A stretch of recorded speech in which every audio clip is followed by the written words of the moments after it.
Hello আমার 4 years ভাই বোনেরা। আশা করি তোমরা প্রত্যেকেই ভালো আছো এবং কি সুস্থ আছো।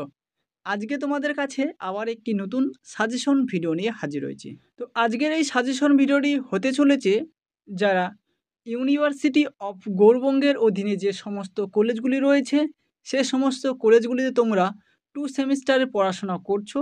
তো আজকের এই সাজেশন ভিডিওটির কি সাবজেক্টের উপর হতে চলেছে এবং পেপার কোড কী থাকবে সেটা হয়তো তোমরা ভিডিওর টাইটেল বা থাম্বনেল দেখে বুঝে গেছো। তো এখন আমরা বেশি দেরি করব না, চলে যাব সরাসরি মূল ভিডিওর দিকে।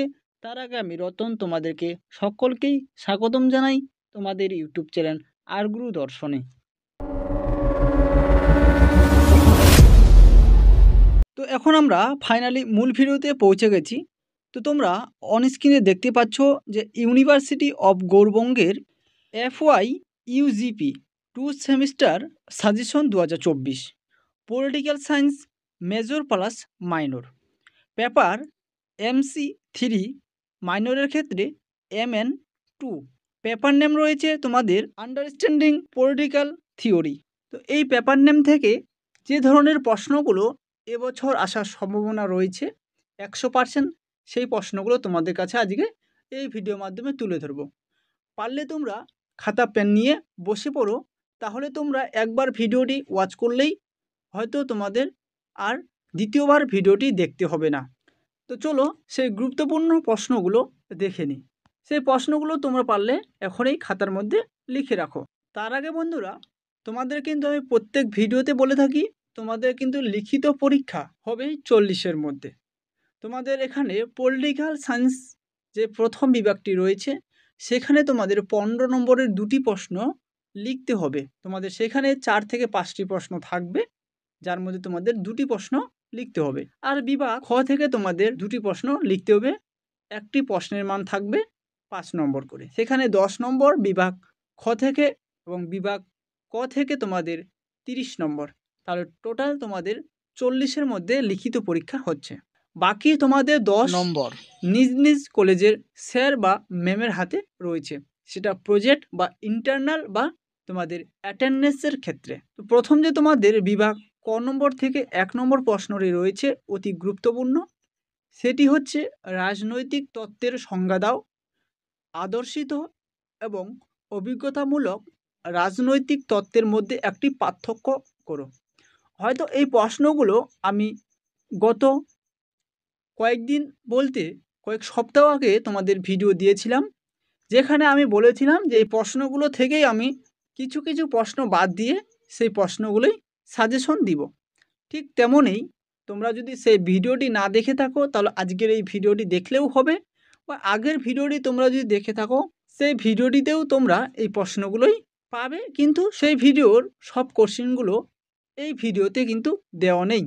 এই ভিডিওতে শুধুমাত্র গুরুত্বপূর্ণ প্রশ্নগুলোই দেওয়া রয়েছে, যেগুলো এবছর আসার সম্ভাবনা 100% রয়েছে।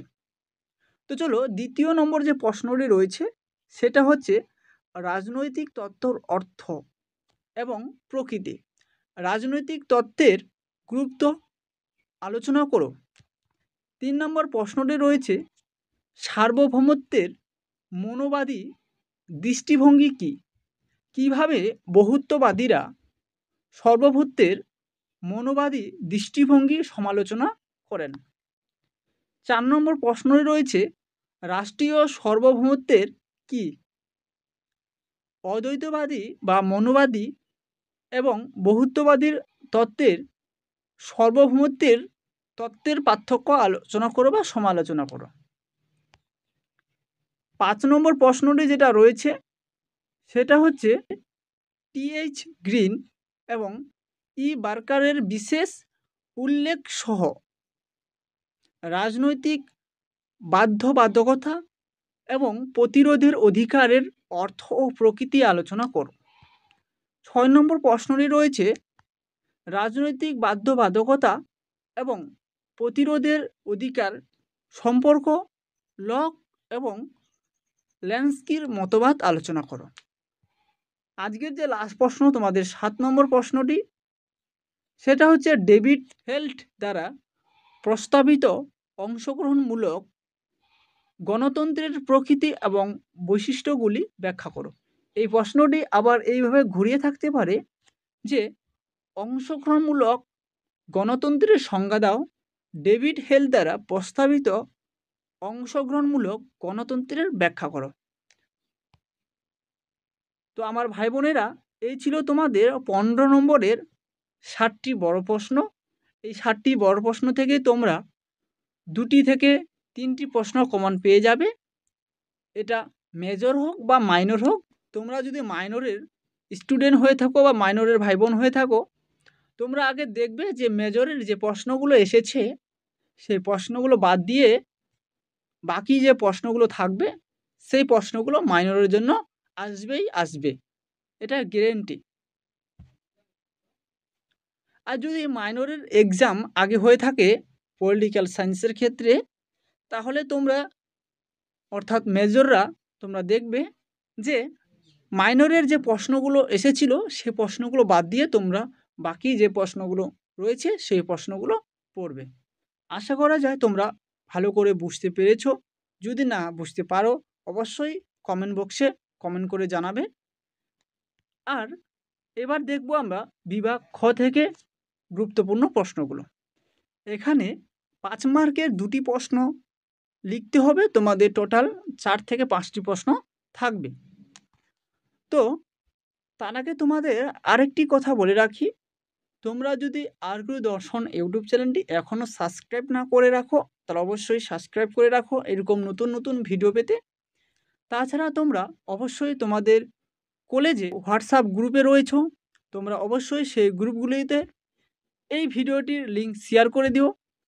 কারণ তোমাদের মতো অনেক ভাই বোন রয়েছে যারা এরকম সাজেশন নিতে চায়, কোথাও পাচ্ছে না। তাছাড়া তোমরা যদি এই ভিডিওটি শেয়ার করো বেশি বেশি করে, তাহলে কিন্তু আমি বুঝবো যে পলিটিক্যাল সায়েন্স সাবজেক্টটির স্টুডেন্ট অনেক রয়েছে, বা এই ভিডিওটির ওয়াচ বা ভিউ যদি অনেকগুলো দেখতে পাই, অর্থাৎ ধরো 200-300 হলেই হবে, এরকম যদি দেখতে পাই তাহলে আমি বুঝবো যে পলিটিক্যাল সায়েন্সে স্টুডেন্ট অনেক রয়েছে। এই ভেবে এমডিসি 2 বা 3 যাই হোক এরকম অনেক সাবজেক্ট রয়েছে আরও পলিটিক্যাল সায়েন্সের অর্থাৎ রাষ্ট্রবিজ্ঞানের, সেই সাবজেক্টগুলোও দিতে আমি আগ্রহ করব। যে না, পলিটিক্যাল সায়েন্সের স্টুডেন্ট অনেক রয়েছে যারা আমার ভিডিও দেখে। আর যদি ধরো 20, 25, 30, ধরো 90, 100 এরকমভাবে যদি ভিউজ বা ওয়াচ তোমরা করো, তাহলে মনে করবো যে এই সাবজেক্টটির স্টুডেন্ট অনেকগুলো নেই বা আমার ভিডিও দেখে না, আরগুরু দর্শনের ইউটিউব চ্যানেল থেকে ভিডিও দেখে না। তাহলে কিন্তু সেই সাবজেক্টটির যে নেক্সট পার্টগুলো রয়েছে, যেমন MC4, MDC2 বা 3, আরও যে সাবজেক্টগুলো রয়েছে অন্যান্য সাবজেক্টের, সেই সাবজেক্টগুলোর কিন্তু ভিডিও আসতে কিন্তু দেরি হবে। তোমরা অবশ্যই জানো যে একটি ভিডিও বানাতে অনেকটা সময় লাগে, তার সঙ্গে সেই সাজেশন প্রশ্নগুলো, সেই কোন প্রশ্নটি আসবে সেটা যাচাই করা খুব কিন্তু একটা খাটনির ব্যাপার রয়েছে, অর্থাৎ পরিশ্রমের ব্যাপার রয়েছে। তো তোমরা অবশ্যই ভিডিওটি শেয়ার করো এবং তোমরা আরগুরু দর্শন ইউটিউব চ্যানেলটির সাথে থাকো। তো এখন আমরা দেখব বিভাগ খ থেকে। বিভাগ খ থেকে তোমাদের 5 নম্বরে যে প্রথম প্রশ্ন রয়েছে সেটা হচ্ছে রাজনৈতিক অর্থ। দ্বিতীয় প্রশ্ন রয়েছে নারীবাদীর রাজনৈতিক তত্ত্বের বৈশিষ্ট্য। 3 নম্বর প্রশ্নটি রয়েছে বিষ্ণু উষ্ণায়নের ধারণা। 4 নম্বর প্রশ্নটি রয়েছে পদ্ধতিগত গণতন্ত্রের অর্থ ও প্রকৃতি। 5 নম্বরটি রয়েছে নারীবাদের অর্থ। 6 নম্বর প্রশ্নটি রয়েছে সার্বভৌমত্বের বহুত্ববাদী তত্ত্বের অর্থ। 7 নম্বর প্রশ্নটি রয়েছে প্রতিনিধিমূলক গণতন্ত্র। তো এই ছিল 60টি তোমাদের। এই 60টি প্রশ্ন থেকেও তোমরা কিন্তু অনায়াসে 3 থেকে 2টি প্রশ্ন কমন পেয়ে যাবে। তো আশা করা যায় তোমরা পুরো ভিডিওটি দেখেছো। তো পুরো ভিডিওটি দেখার জন্য তোমাদেরকে জানাই অসংখ্য ধন্যবাদ আরগুরু দর্শনের তরফ থেকে। তোমরা ভিডিওগুলো হোয়াটসঅ্যাপ গ্রুপে তোমাদের বন্ধুদের শেয়ার করো এবং ভিডিওটি ভালো লাগলে লাইক, কমেন্ট এবং তোমরা কোন কলেজ থেকে এই ভিডিওটি দেখছো অবশ্যই সেটাও কমেন্ট বক্সে কমেন্ট করে জানাও। তো আজকের ভিডিওটি এখান থেকেই শেষ করছি। দেখা হচ্ছে তোমাদের সঙ্গে অন্য কোনো এক নতুন ভিডিওতে।